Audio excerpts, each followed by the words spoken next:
Marvel 4-5 വർഷം മുമ്പ് announce ചെയ്തൊരു സിനിമയുണ്ട്, ബ്ലേഡിൻ്റെ റീബൂട്ട്. അതായത് 1998 ഇറങ്ങിയ ഒറിജിനൽ ബ്ലേഡ് സീരീസ് ഉണ്ട്. 3 സിനിമകളെന്ന് ഇറങ്ങിയിട്ടുണ്ടായിരുന്നു. വീസ്ലി സ്നൈപ്സ് ആ ഒരു ബ്ലേഡിൽ നിന്ന് റോള് ചെയ്തിട്ടുണ്ടായിരുന്ന ആ ഒരു സാധനം. ആ ഒരു 3 സിനിമകൾ കഴിഞ്ഞിട്ട് പിന്നെ ബ്ലേഡൊന്നും വന്നില്ല. ആ ഒരു സിനിമ ക്യാൻസൽ ചെയ്യുന്നു. ഇവർ റീബൂട്ട് ചെയ്യാനായിട്ട് വെക്കുന്നു.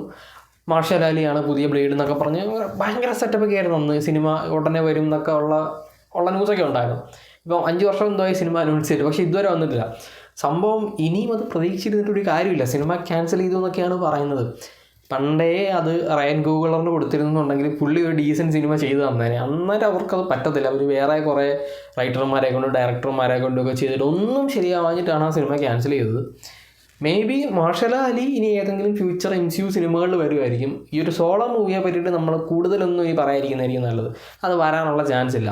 നമ്മൾ അവസാനം കണ്ട ബ്ലേഡ്, അതായത് ഡെഡ്പൂൾ ആൻഡ് വൂൾവറിൽ കണ്ട ബ്ലേഡും വീസ്ലി സ്നൈപ്സിൻ്റെ ഒറിജിനൽ ബ്ലേഡാണ്. അപ്പം ഇനി വരാൻ പോകുന്ന ഡൂംസ്ഡേയിലോ സീക്രട്ട് വാറിലോ ഒക്കെ ബ്ലേഡ് അപ്പിയർ ചെയ്യുന്നുണ്ടെങ്കിൽ മാർഷൽ അലി ആയിരിക്കും. അപ്പോഴും സിനിമ ഒരു പ്രതീക്ഷയും വേണ്ട, നടക്കില്ലത്.